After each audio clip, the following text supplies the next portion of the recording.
l'époque, disons, au moment où j'ai vu le monde, ou la Côte d'Ivoire, ou mon village, c'était quoi, peut-être 20 cases en Papo, et puis quelques adultes, moins de 30, 28 à peu près.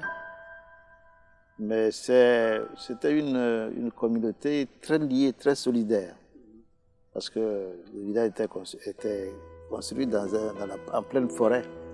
Il n'y a pas de route carrossable avec des voitures qui pouvaient venir dans le village. Tout se faisait à pied pour aller au chef-lieu de la subdivision de l'époque qui est la sous-préfecture aujourd'hui. Et il n'y avait pas d'école, il n'y avait pas de dispensaire, il n'y a pas d'eau courante, il n'y a pas d'électricité. Mais on vivait dans un petit monde un peu en autarcie, où la nature nous donnait tout. Peut-être on prélevait même moins à la nature, donc c'est qu'on avait toujours un surplus. Les parents allaient à la chasse, peut-être la veille pour qu'on puisse en manger le lendemain. Et puis, pour avoir tout ce qu'on mangeait, c'était beaucoup plus de riz pour s'alimenter. Donc là, le riz, il fallait un certain temps, il y avait peut-être 2 ou 3 mois de disette dans l'année. Mais on n'arrivait jamais à boucler l'année totalement. Donc il y avait des périodes où on avait quand même un peu faim. On avait faim, je ne dirais pas une période. Mais ce qui était bien, c'est que c'était une grande solidarité entre les habitants du village. Et les enfants, les enfants que nous étions, on était éduqués à la fois par nos parents directs, c'est-à-dire la mère et le père, mais aussi on était éduqués par la totalité, tous les habitants du village. Quand on l'obligeait d'aller à l'école, il fuyait. Et dans sa fuite, son oncle qui est mon père, Boté Dagou, c'est lui qui allait le chercher pour le ramener à la maison pour aller à l'école. C'est là son père l'a battu et lui a cassé la jambe. Maintenant, la correction était vraiment très dure. Alors là, lui aussi, il a maintenant voulu aller à l'école. C'est-à-dire que peut-être que le fait que je sois à l'école m'a mené d'abord à comprendre un certain nombre de choses. Donc déjà, avant d'arriver en Europe, j'avais essayé de dire, bon, mais il faut peut-être que cette ouverture que m'a donnée mon père, il faut essayer à changer quelque chose au village. J'avais peur de lui. Il était plus que le père. Notre père, on était proche de notre père au quotidien, mais Marcel, tout le monde l'appelait Kessi. Tout le monde l'appelle Kessi au village.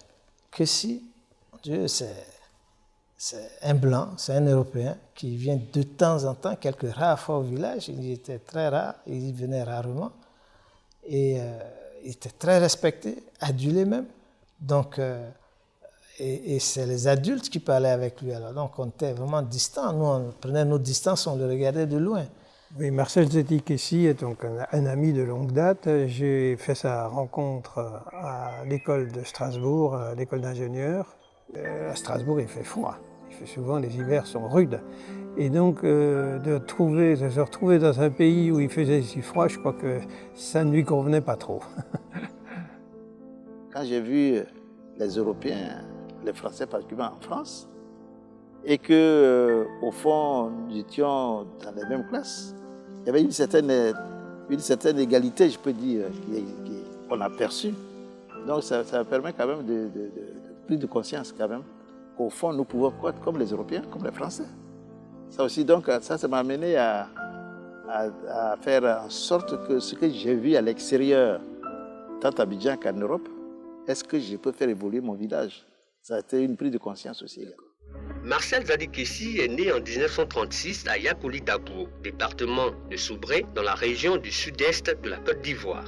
Après des études brillantes d'ingénieur de technique d'équipement rural, il entre dans l'administration ivoirienne, d'abord au ministère de l'Agriculture, puis dans la société d'État chargée du développement agricole, la SATMASI. Quand il était à Daba, il était ingénieur du génie rural. Et maintenant, à Yamoussoukro, il était le directeur de la Wari. C'est le président Fourboigny qui l'a pris comme directeur de la Wari. Et il disait, mais le petit commis là, il travaille beaucoup. Il a pris le petit commis, Fourboigny, le président de la République. Il l'a mis là comme directeur de la SODECI. Et donc il est venu me rejoindre en 1972. Et c'est réellement là qu'a commencé, je dirais, notre aventure commune dans l'entreprise privée. Et c'est à partir de là qu'il a progressé, il a pris des responsabilités de plus en plus grandes et que notre amitié s'est renforcée. Au début des années 70, Marcel Zadikessi quitte le secteur public ivoirien pour la société de distribution d'eau de Côte d'Ivoire, SODECI. À la SODECI, Marcel Zadikessi gravit une à une les marches de la responsabilité jusqu'à devenir président-directeur de l'entreprise en 1985.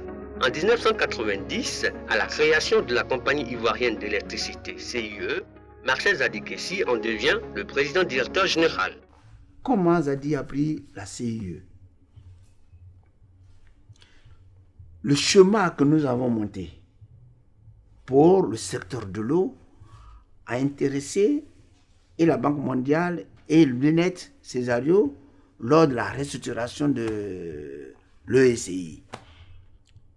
Et c'est là que Césario lui dit, ah Zadi, vraiment je voulais te confier le secteur. Il dit non, il ne voulait pas.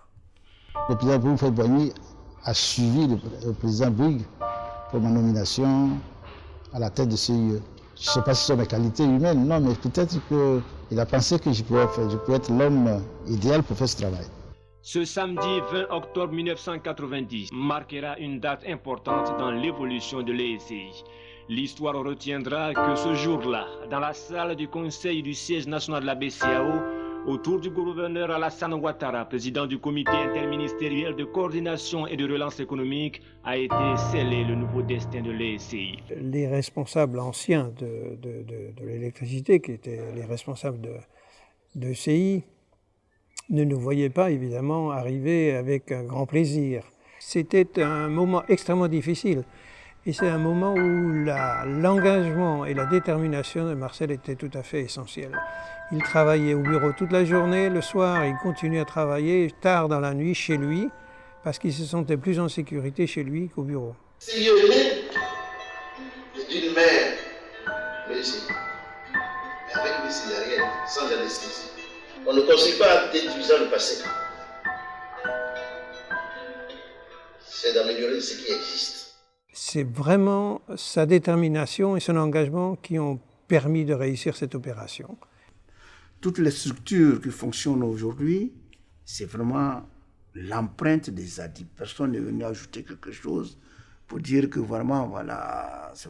Fort de sa longue expérience dans le monde du travail, Marcel Zadikessi s'est fait à l'idée que la culture africaine a de l'influence sur la gestion des entreprises modernes. Il a donc initié une politique managériale qui allie savamment les exigences de l'entreprise moderne aux valeurs culturelles de l'environnement africain. Par cette politique, Marcel Zadikessi a su donner aux travailleurs africains les armes nécessaires pour compétir à chances égales avec ses homologues des autres continents. Quand vous êtes dans une entreprise africaine, une entreprise moderne, il faut se donner le temps, compte tenu de la psychologie des acteurs, se donner le temps de bien leur expliquer les enjeux et de les accompagner pour atteindre ces objectifs-là. L'eau qu'on produit et qu'on distribue, c'est une eau qui n'a pas de couleur, qui est apolitique. On doit la servir à tout le monde, sans distinction ni de race, ni de couleur, ni de religion, ni de parti, de chapelle politique. Et c'est ça la grande réussite de Marcel, c'est d'avoir réussi à marier ces deux cultures de manière harmonieuse, garder les exigences d'un management moderne, d'une société moderne sur le plan mondial, même on peut la comparer avec n'importe quelle autre société, tout en intégrant les valeurs africaines fortes, la solidarité, le partage, le village. Au-delà de tout ça, il cherchait également le rassembleur, parce que travailler tout seul dans son coin, alors qu'on doit faire un travail en équipe, était déterminant également. Donc, il recherchait également des collaborateurs qui étaient non seulement travailleurs, rigoureux, honnêtes, mais en plus, qui étaient des moteurs et qui essayait de tirer tout le monde vers le haut, vers la performance, vers l'excellence, parce que c'est quelqu'un qui était très, très à cheval sur l'excellence. D'ailleurs, pour le président Zadi, l'honnêteté était capitale et primordiale. Dès lors où vous n'étiez plus honnête, vous perdez sa confiance. Il m'a dit d'ailleurs un jour que s'il a il avait un choix à faire entre 2 collaborateurs, dont un est brillantissime, et puis un autre qui est organisé et travailleur, il préfère prendre ce second-là, ce collaborateur, plutôt que celui qui est brillantissime. Je lui ai dit, mais pourquoi? Il m'a dit, parce qu'avec l'autre, on peut construire. C'est une personne qui fait extrêmement attention à chaque personne a sa place. Autour de lui, il y a plein de gens qui pensaient que, voilà, un tel, qu'est-ce qu'il peut apporter pour ses années, mais il sait ce qu'il fait avec cette personne. Il faut être patient. Si vous faites avec brutalité ce que vous avez à faire, sans prendre le temps. Il faut prendre le temps. Parce que le temps que vous prenez pour écouter les gens, le temps que vous prenez pour vous faire comprendre, vous le gagnez plus tard. C'était un professeur en quelque sorte. C'était un enseignant. Il nous enseignait sur la vie en entreprise, sur le management en entreprise. Il nous donnait aussi de l'enseignement sur notre vie en dehors de l'entreprise. Je l'ai senti plus comme un coach, plus qu'un supérieur hiérarchique. Puis il est devenu mon coach, c'est-à-dire qu'il se donnait lui-même comme un rôle de nous donner des conseils, n'est-ce pas? Chaque fois, et d'attendre qu'on aille vers lui, le solliciter pour nous donner des conseils. Concrètement, cette politique managériale se traduit sur le terrain par un organigramme général à faible distance hiérarchique entre le personnel d'exécution et la direction générale, ce qui favorise la communication et la circulation de l'information. Une organisation très décentralisée, des directions régionales imposant la délégation de pouvoir et la responsabilisation des collaborateurs en contact avec les réalités du terrain. Tout en étant ferme, il faut chercher à comprendre les difficultés des uns et des autres, parce qu'on a une société africaine qui a des facteurs corrosifs. Je fais la carrière de mes courtisans, bien entendu, des agents de ma région, de mon groupe ethnique ou de ma religion. Il a un leadership qui était peut-être naturel, mais qu'il a su cultiver. Et compte tenu de l'ensemble des sujets qu'il embrassait, parce qu'il était capable d'intervenir sur chacun des sujets, et il était toujours pertinent. Et je pense que c'est son humilité qui est à l'origine de son succès. S'il veut prendre une décision, quand il l'a prise, c'est fini. Avant de la prendre, tout le monde sait combien de temps il passe avant de la prendre. Et comme il dit toujours, si vous êtes content, ne prenez pas de décision. Si vous êtes fâché, ne prenez pas de décision. Une décision, il faut la prendre froidement. Quand on est seul et qu'on place son argent en banque, au niveau des banques, avec les charges qu'il y a, on peut bien perdre du capital. Par contre, ensemble, ça donne du poids. Et que ça peut permettre à chacun de s'enrichir tout en étant ensemble. Il est révolutionnaire parce que, je dis révolutionnaire parce que c'était avec le président Zadi que la gestion des sociétés va connaître une autre dimension. Il a été précurseur dans tous les outils sociaux qu'il a pu mettre à la SODECI. Et tout ça, il a basé, comme il le disait, il a basé sur l'homme. Et ça apparaît, ça transparaît, je disais, dans la charte de la politique managériale. La première valeur, c'est l'homme. Vous ne pouvez pas travailler avec des gens qui ont des problèmes liés à leur culture sans tenir compte de ces problèmes. Ces problèmes, ce qu'on a appelé le mur du chef, la pression communautaire, la pensée magique, c'est-à-dire la sorcellerie. Et tout ça entrave la rentabilité. Tout ça est un frein à l'épanouissement du travail. Le chef, c'est moi. Après moi, c'est moi. Ici, aucun subalterne n'a le droit de faire la moindre proposition. Il a quand même introduit l'action sociale la plus hardie dans les sociétés, même privées. Le dialogue d'abord avec les agents, c'est le maître mot. et ensuite mettre les agents dans les conditions qu'il faut pour travailler, c'est également le deuxième leitmotiv. Et sur tous ces outils, on a été les premiers, SODECI, à les mettre en place. Que ce soit même le fonds SIDA, on a été le premier. Le fonds commun de placement, on a été le premier. Le fonds épargne-emprunt, incroyable. On a également tout dernièrement son dernier bébé, entre guillemets, c'est l'assurance maladie retraite. Nulle part, aujourd'hui en Côte d'Ivoire, vous nous le trouvez. C'est extraordinaire. Aujourd'hui, les collaborateurs de SODECI, CIE, GS2E, quand ils vont à la retraite, ils continuent d'être soignés. Parce que M. Zadi dit, vous êtes dans l'entreprise, vous êtes pris en charge, mais quand vous allez à la retraite, vous aurez vous avez plus besoin d'être en bonne santé parce que vous avez moins de moyens financiers et les maladies viennent parce que vous êtes âgé. Donc il faut assurer cette couverture maladie jusqu'à la retraite. Et c'est ce qu'il a fait. Les fonds sociaux sont de plus en plus acceptés par le personnel qui a finalement compris l'intérêt de ces fonds. Le fonds commun de placement qui permet aux salariés d'être actionnaires de son entreprise et de se constituer un capital précieux au moment du départ définitif de l'entreprise. Le fonds commun de placement, il s'agit d'éduquer le travailleur à épargner et à pouvoir investir.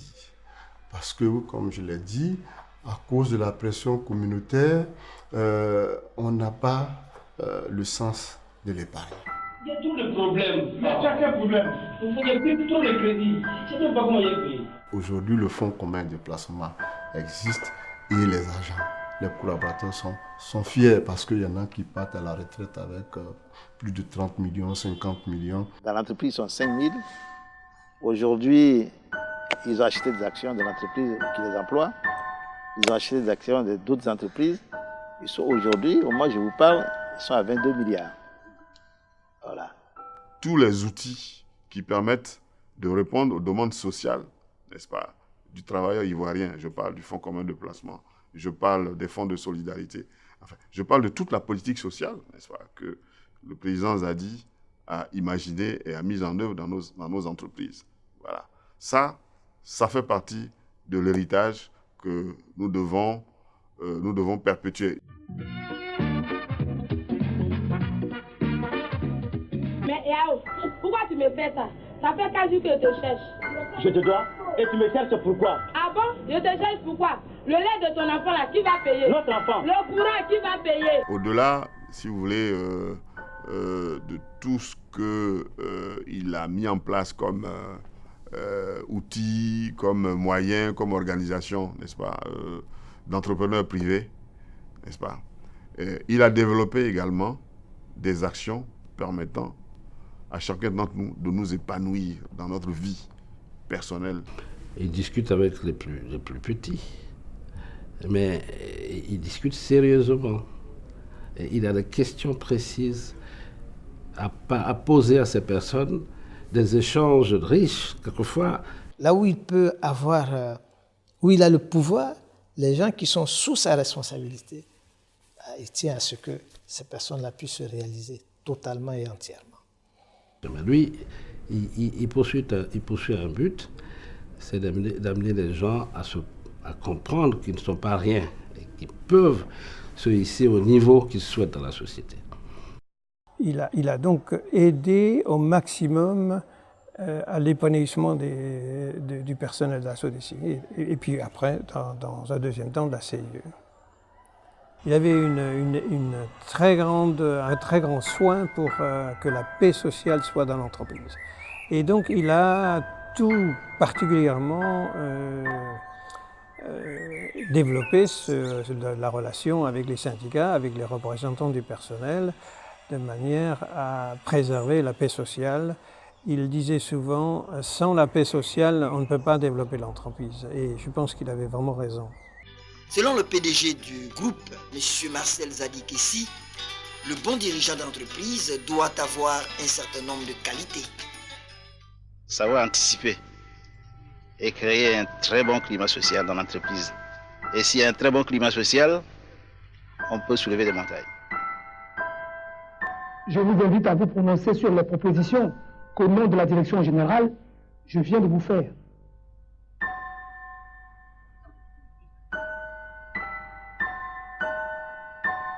Il disait comme ça, aimez les autres plus qu'ils ne vous aiment. Et cette philosophie, cette pensée philosophique-là, a donc déterminé sa vision managériale, sa vision syndicale dans les deux entreprises qu'il a dirigées. Il était le premier syndicaliste de Sodeci parce qu'il avait une expérience et une vision assez futuriste de l'entreprise. Tout ce qu'on a mis en place, en général, on a l'impression que c'est suite à notre bataille, non? C'est ce qu'il anticipait et nous, on ne faisait qu'accompagner. Voilà, je crois que c'est ça qu'il faut retenir dans M. Zadi.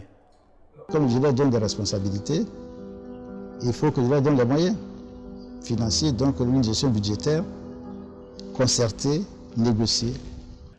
Donc, il pensait déjà à la place des syndicalistes que nous sommes, dans le souci d'améliorer les conditions de vie et les conditions de travail de ses collaborateurs.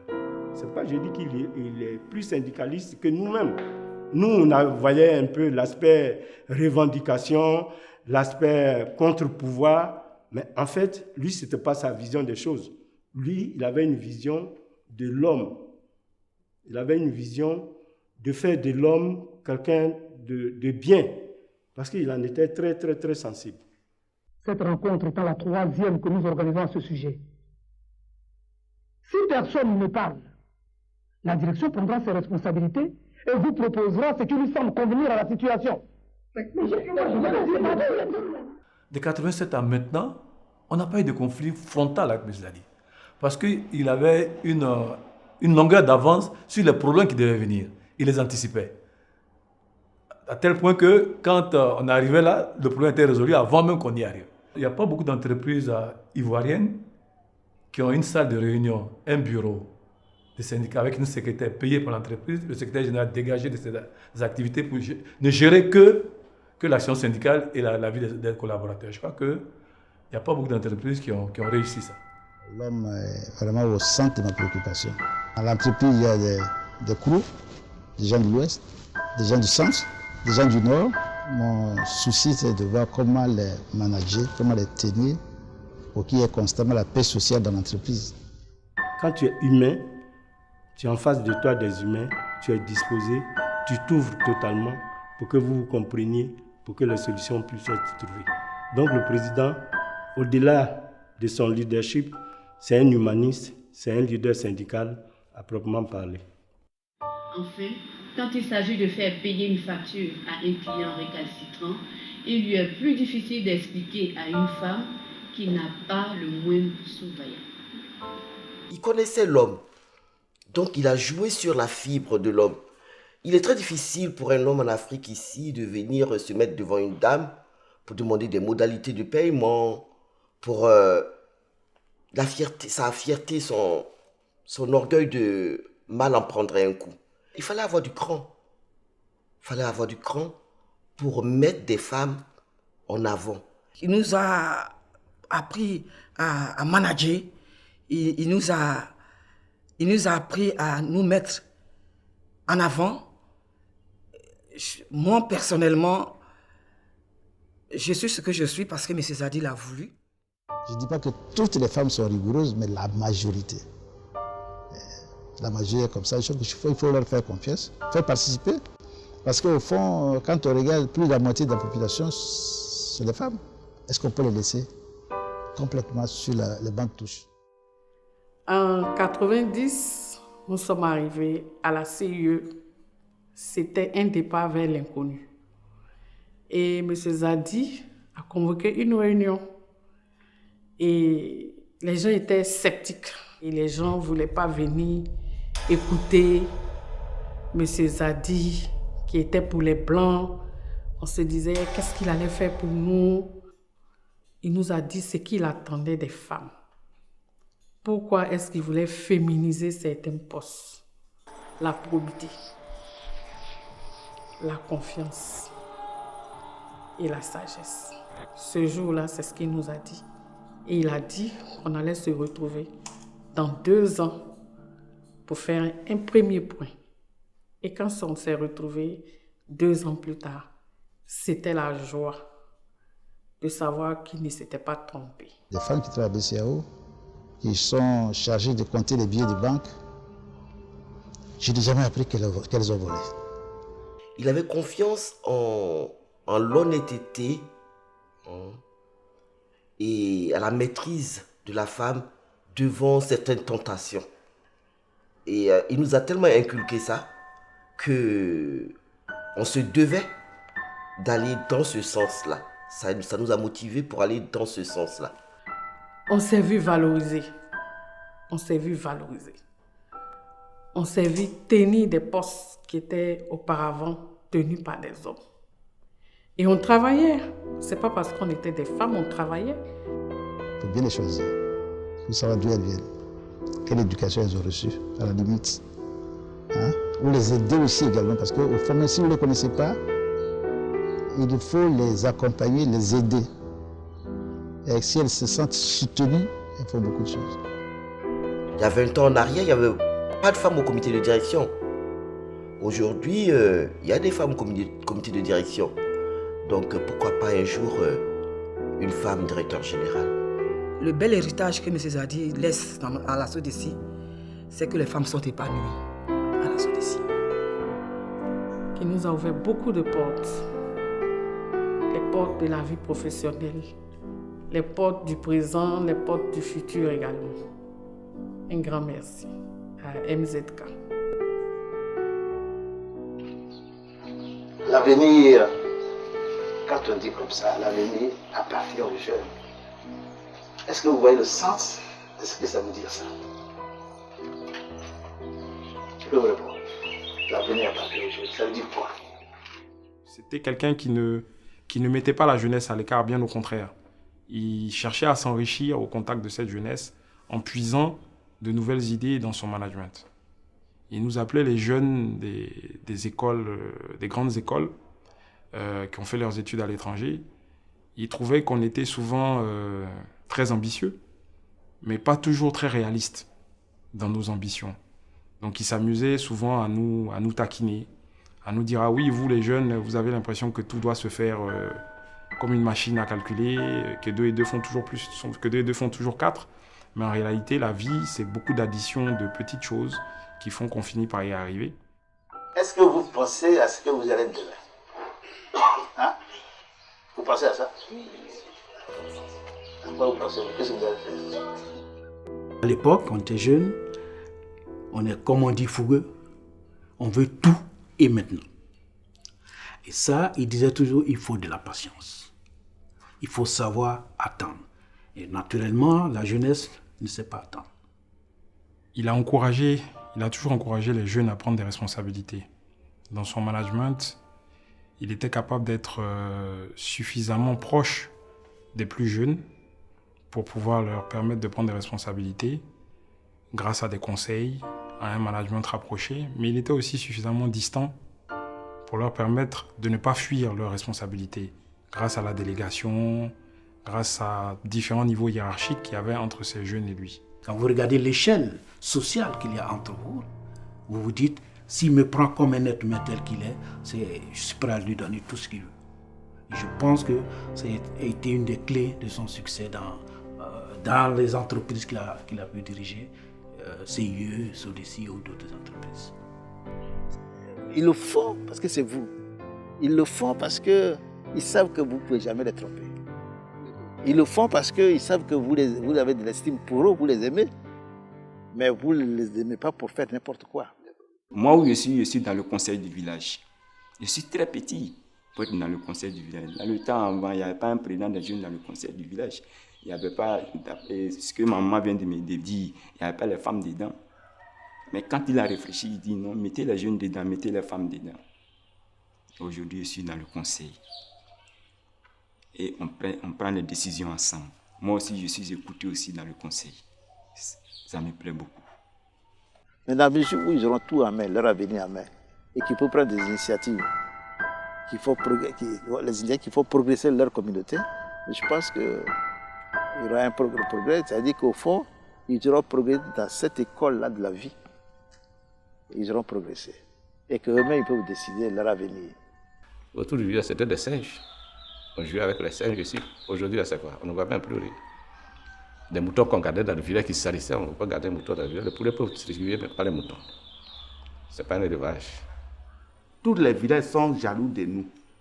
Or que ce qu'ils nous disent là, s'ils les appellent, c'est ce qu'ils disent. Mais eux, ils n'appliquent pas. Tu as vu? Quand on sort pour aller draguer les femmes, on dit non, on est des Yakouli. Quand on a dit qu'on est des Yakouli, il y a des hommes même qui veulent donner les filles en mariage à nous. S'ils sont capables d'imaginer leur avenir, de se raccorder, d'être en rapport avec le monde extérieur, et qui peuvent construire ce processus-là pour être vraiment en phase avec le monde extérieur, le développement, ce n'est pas autre chose que ça. Il ne faut pas que quelqu'un vienne imaginer votre avenir. C'est vous, vous-même. On a même essayé de faire passer ça dans les autres villages, mais jusque-là, ils n'arrivent pas à s'attendre dessus. Pourquoi? Bon, là, c'est parce qu'ils n'ont pas de leaders qui puissent leur parler, qu'ils acceptent. Parce que là-bas, ils ne sont pas solidaires. Parce que là, ils ne s'écoutent pas, ils ne s'acceptent pas. Moi, qui n'étais pas là, je suis dans le conseil du village. Donc on va, on donne des idées. C'est nous qui sommes femmes. C'est nous qui attendons beaucoup de choses. Donc on va, on leur porte aussi les garçons, on leur porte nos pas. C'est comme ça. Il a regardé dans l'organisation du village comment le village peut marcher. Et il a vu que le chef du village, on ne peut pas demander de compte au chef du village. En réalité, on ne peut pas demander de compte au chef du village. S'il tient tout son pouvoir, c'est bien. Mais s'il est au-dessus de ce pouvoir-là, ce sera encore mieux. Donc il a détaché une partie de son pouvoir pour créer le conseil du village qui soit dit conseil du village pour le développement. Il avait un objectif, c'est de faire sortir les gens de Yakouli de la pauvreté et montrer à toute la région ou à toute la Côte d'Ivoire que bien qu'étant au village, on peut être heureux. Et donc c'était ça, je crois que c'était ça son objectif. Et c'est pour ça qu'il était si tenace, malgré les échecs, il reprenait toujours pour mieux faire après. Il a mis une usine ici à Yakouli parce qu'il ne voulait pas que ses parents partent peser leur caoutchouc jusqu'à Daroa, jusqu'à San Pedro, jusqu'à Gagnon à Serrois. Donc il a tout fait pour mettre une usine ici, mais il a dit aux jeunes, l'usine n'est pas pour vous, mais il est à vous. C'est-à-dire, plantez, produisez et venez livrer à l'usine, mais ne venez pas travailler là. Parce que ce qu'on va vous payer là, ce que tu vas payer là est plus fort que ce que qu'on va te payer si tu travailles là. Ce qui fait que jusqu'à aujourd'hui, un jeune du village ne s'est pas enregistré dans cette usine pour dire qu'il travaille là. Il a obtenu des résultats parce que je me suis adapté. Ce n'est pas eux qui sont adaptés à moi, c'est moi qui suis adapté à eux. C'est la différence. B, A, ba, ba, ba. D, A, da, da, da. Il faut apprendre comme ça. L'économie, la culture occidentale, il faut l'apprendre pas à pas. C'est un changement de mode de vie. On ne peut pas se précipiter pour que les gens puissent être transformés dans un temps record. Pas facile. Il faut de la patience. Lui, il consultait toujours les gens du village. Toujours. Il ne faisait pas les choses à leur place. Quand il a une idée, il faisait en sorte que l'idée vienne des villageois. C'est son idée, mais il voulait que ce soit les villageois qui trouvent cette idée. Et parce qu'il pensait que quand ils l'ont trouvée, ils se sentent concernés. Et donc quand le projet est réalisé, ils en prennent soin. Vous voyez l'hôpital qui est là, c'est grâce à Zadi Kessi. On l'a mis du câble. Il a envoyé l'hôpital, on l'a mis sur Google. Il a envoyé des écoles. 3 écoles. Il a mis un collège. Il a envoyé la radio. Qu'est-ce qu'il a fait encore? Il a créé une église. Il a construit une église qui est là, une cathédrale. Et lui, le collège est devenu un lycée. C'est un lycée de proximité. Avant, nos enfants allaient à l'école à Soubré. Ils souffraient. Chez lui, il n'y a pas esprit de division. Celui-là n'est pas de ma famille, c'est celui-là qui est de ma famille, mais ce sont mes parents. Il faut que je m'occupe de mes parents d'abord. avant de m'occuper des choses comme on appelle du village. Ils n'aiment pas ça. Ce qui fait l'échec dans beaucoup de villages de Côte d'Ivoire. Il dit l'instruction des Blancs, c'est pas ça qui est assez importante, mais c'est la connaissance, c'est le génie. Si tu réfléchis très bien avec les parents, si tu t'attends très bien avec les parents, c'est ça qui est encore mieux. Je suis sorti de cette forêt là où il y avait la forêt noire ici. Pour arriver là où nous sommes assis aujourd'hui, il y a eu du travail. Ça, c'est mon bonheur, ça. Et je pense que si chacun de nous fait cet effort, on peut transformer des choses. Et que la transformation m'apporte, mais ça apporte aussi à la personne qui vient vers moi. Donc je crois qu'au fond, ça doit être un peu l'idéal de chaque Africain. Parce qu'aujourd'hui, le continent qui souffre le plus, c'est l'Afrique. C'est l'Afrique qui souffre le plus. Donc, je crois que si nous y mettons de la bonne volonté, on peut changer les choses. C'est un conseiller, c'est un éducateur, c'est un soutien. Et il connaît son développement. Marcel, c'est un homme, c'est comme Jésus qui est venu, qu'on appelle en Israël, qui est mort pour son peuple. Et de cette façon, Marcel, il a souffert pour que le village soit comme ça. Pendant plus de 40 ans, qui peut le faire dans son village? Donc aujourd'hui, la souffrance qu'il a, ça vient aussi du village, puisque parler, sans répit, sans repos, ça rend aussi malade. C'est une souffrance. Ce qui m'est arrivé au village m'est arrivé au niveau de l'entreprise. J'étais devant, je tirais, je vois qu'il ne suit pas. Alors je me suis mis à côté. Il ne bouge pas encore, alors je suis mis derrière maintenant pour le pousser. Voilà comment je fais. Zadi pense le développement autrement. Non seulement il voit large, il voit loin, il pense l'homme, mais il pense autrement. Sa façon de travailler est une sorte d'indiscipline intellectuelle.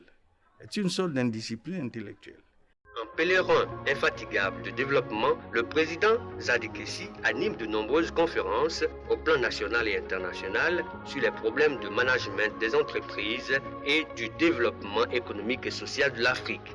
Il est auteur de plusieurs livres, dont Culture africaine et gestion de l'entreprise moderne, Développement de proximité et gestion des communautés villageoises.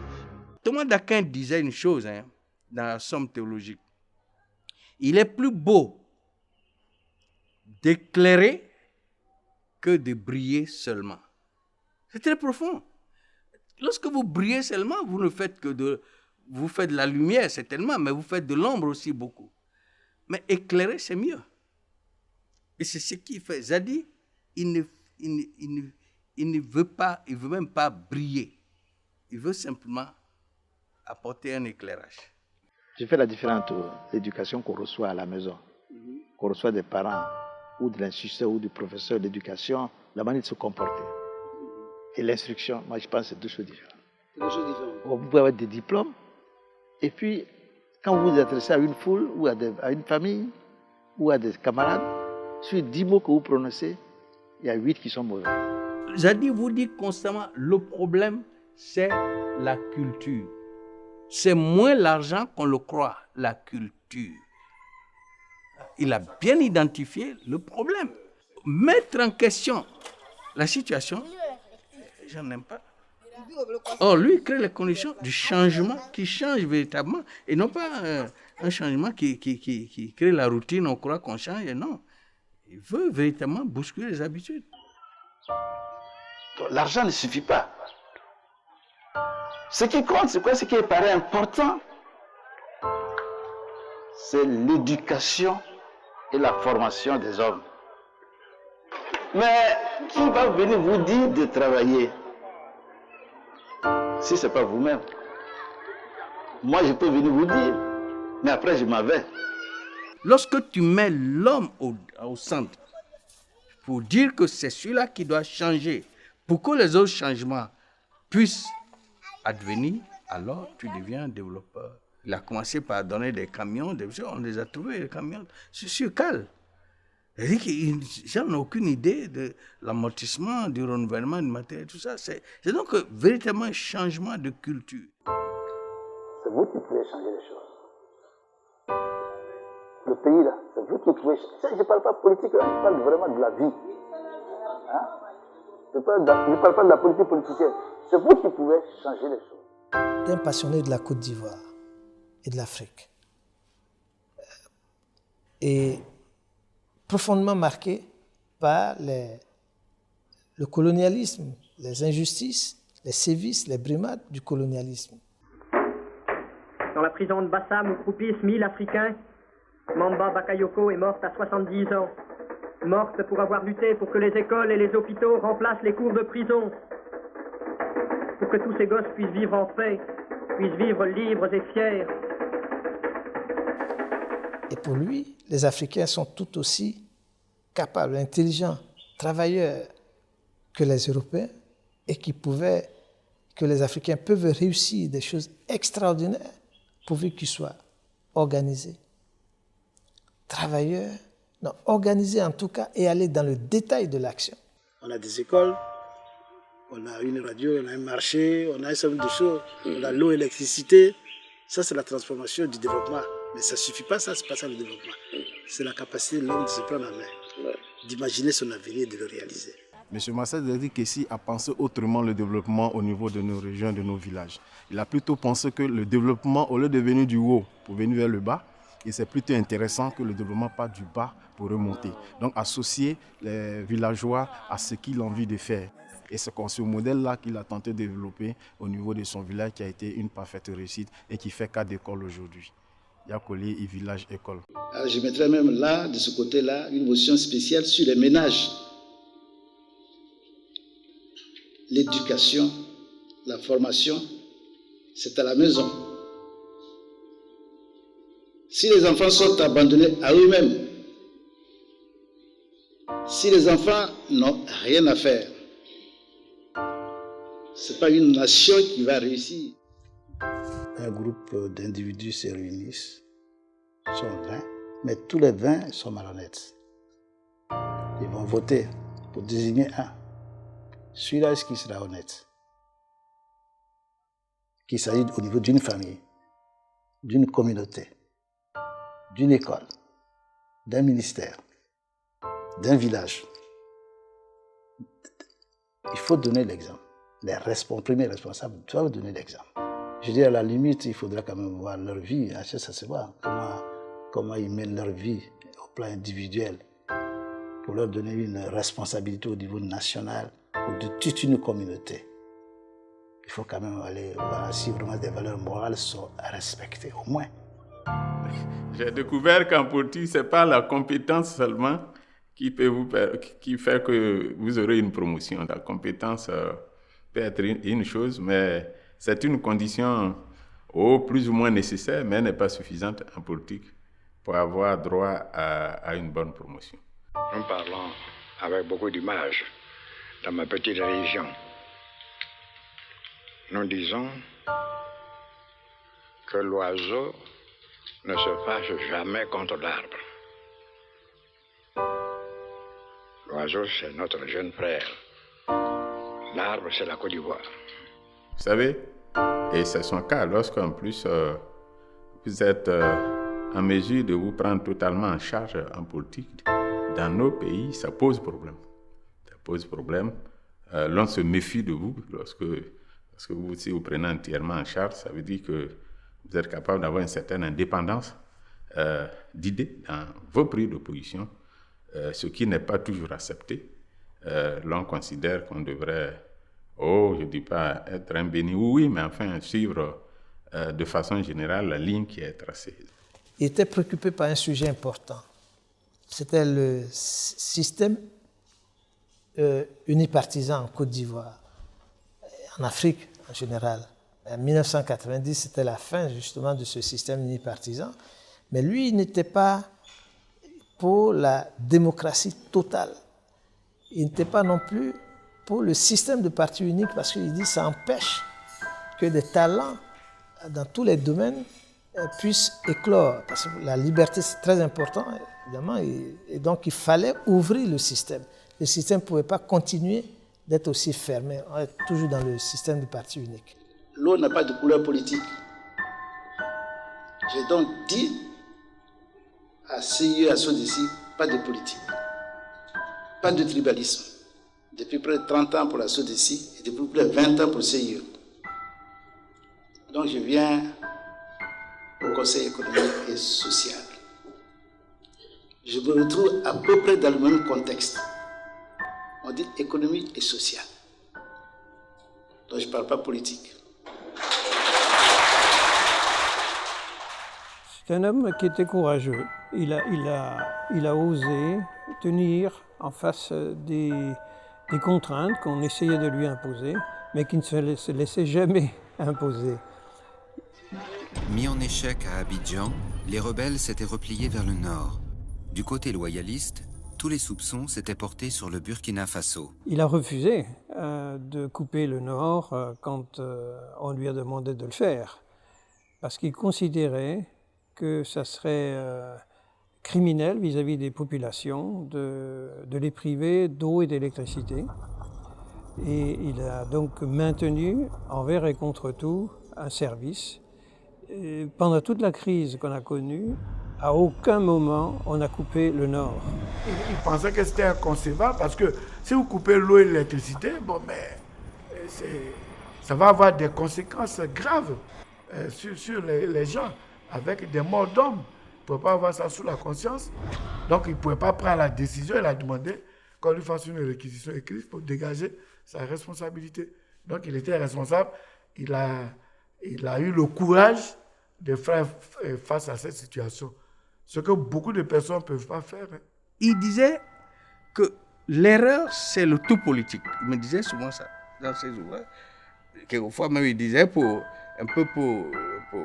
exagérer, que où la politique passe, le développement trépasse. Tout simplement parce que les débats à ne plus en finir, les affrontements qui viennent des débats nuisent véritablement au développement. En ce qui me concerne, sachez que contrairement à ce que nous avons déjà vu dans beaucoup de pays de la sous-région, le pouvoir ne m'intéresse pas. Il a été déçu par la politique. Pour lui, cette façon de faire la politique, cette façon des Africains de faire la politique, allait faire échouer nos pays et qu'il fallait plutôt s'orienter vers la prise en main des populations. C'est ça, c'était ça sa préoccupation. Les problèmes, la plupart des problèmes que nous rencontrons ne sont pas d'ordre financier. Et ça, c'est une des phrases que j'ai retenues. Il a raison, à mon sens. Et il m'a dit, à partir vous pouvez faire venir tous les milliards. Si les gens ne sont pas éduqués pour les gérer, tout sera à l'eau. Je trouve jusqu'à présent qu'il a raison. La politique, c'est ça. Comment faire pour vivre? Est-ce que là, en disant ça, j'ai parlé des abeilles, j'ai parlé de BT, j'ai parlé des Dula, hein? J'ai dit PDCI, j'ai dit LPI? Non. On n'est pas obligé d'avoir raison aujourd'hui, mais c'est le temps qui donnera raison. Avec le temps, vous verrez si Zadik Kessi avait raison. Si ce que je fais intéresse des gens, ça intéresse des hommes et des femmes qui veulent qu'on échange, que ça puisse améliorer nos conditions de vie sur cette terre d'Afrique. Moi, je suis prêt. Mais il faut que ça apporte vraiment le bonheur à chacun. Parce que pour moi, je ne pense pas qu'on soit venu sur cette terre-là pour souffrir. Et pour moi, c'est un développeur humain, c'est un manager humaniste, c'est un homme de culture humaniste. Pour moi, c'était un père, un formateur et puis un homme de décision. Pour avoir un homme comme ça, il faut s'entendre. Il y a des hommes qui sont là qui peuvent s'introduire plus que lui, mais sa manière de faire là, sa manière de travailler là, pour avoir comme ça un homme, il faut s'entendre. Sa parole, sa manière de parler. Parce que si tu l'écoutes, tu deviens ce qu'il veut dire. Les structures qu'il a mis en place peuvent demeurer longtemps. Il suffit de bien les animer. Ce qui le caractérise, en tout cas, c'est la considération pour l'homme, pour l'être humain en général. Il aime l'homme d'une manière générale, mais l'homme africain, ivoirien de façon toute particulière. Qu'il est un leader, quelqu'un, comme à l'image de tous les grands leaders, qui a une vision et qui a tout essayé et qui fait tout pour que ses collaborateurs adhèrent à cette vision et partagent la vision. Ça veut dire que si c'est un grand homme, un humaniste et puis un agent de développement. Si il n'avait pas choisi d'être dans le privé, ce qu'il est, il aurait été très certainement un homme religieux. Il est à la fois très proche des gens, proche de leurs soucis et essayer de résoudre leurs problèmes quotidiens, et à la fois un grand manager, quelqu'un qui a fait cette jonction entre deux univers où finalement peu de personnes ont réussi aussi bien que lui. C'est une chance simplement pour la Côte d'Ivoire. C'est d'abord tout simplement un grand manager. Pour moi, le président Zadi est une architecture humaine aboutie. Je peux dire que Zadi Kessi était au service de son prochain, tout simplement. Mais c'est Zadi, en tout cas, c'est un homme